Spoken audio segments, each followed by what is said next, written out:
નમસ્કાર દર્શક મિત્રો, અમારી થળ આ એક્સપ્રેસ ચેનલને સબસ્ક્રાઇબ કરો, લાઇક કરો અને શેર કરો. તળાજા તાલુકાના ઠળિયા ગામના મંજીભાઈની વાડીમાં ખેડૂતોના પાક ઝાટકો કંપની દ્વારા હાલ નુકસાન કરી રહ્યા છે. ખેડૂતોનું એવું કહેવું છે કે 1 પણ રૂપિયાનું વળતર આપ્યું નથી અને ઝાટકો કંપની દ્વારા હાલ નુકસાન કરી રહ્યા છે. તળાજા તાલુકાના ડેપ્યુટી કલેક્ટરને રજૂઆત કરવામાં આવી હતી. ઠળિયા ગામના ખેડૂતનો આક્ષેપ કરવામાં આવ્યો છે કે પાક ઉભો છે છતાં પાકને નુકસાન કરી ઝાટકો કંપની દ્વારા આગળ કામ ચાલુ કરી રહેવામાં આવી રહ્યું છે. News reporter Ashwin Patadia.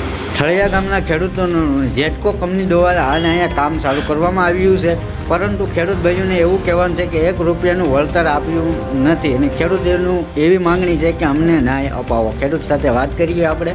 જય હિન્દ, જય ભારત. આ જણાવું કે હું ઠળિયા ગામનો રહેવાસી છું. તળાજા તાલુકાના ઠળિયા ગામનો. મારી જમીનમાં ઝાટકોવાળાના થાંભલા આવે છે. એ લોકો એટલી બેઈમાની કરે છે. અમને કલેક્ટર સાહેબને રજૂઆત કરવા છતાં કલેક્ટર સાહેબના હુકમમાં લખેલું છે વળતર ચૂકવીને જ કામ શરૂ કરવું. તો એ લોકો અમને 1 પણ રૂપિયો અત્યારે વળતર ચૂકવ્યું નથી. અમે કલેક્ટર સાહેબને 2-3 વાર મળ્યા, પ્રાંત અધિકારી સાહેબને 2-3 વાર મળ્યા. એ લોકોએ બધા અમને આશ્વાસન આપ્યું હતું કે તમારા ઊભા પાકમાં નુકસાન નહીં કરે. છતાં આજે નુકસાન અમારું ચાલુ છે, ઊભા પાકમાં નુકસાન ચાલુ છે. તો અમને કોઈ કાંઈ જવાબ આપતું નથી અને કોઈ અમને વળતર આપ્યું નથી. અમને કોઈ વળતરની ચૂકવણી અમને કીધું નથી કે હજુ અમને વળતર આપશું. પણ હજી સુધીમાં કોઈ વળતર અમને આપ્યું નથી. જય હિન્દ, જય ભારત.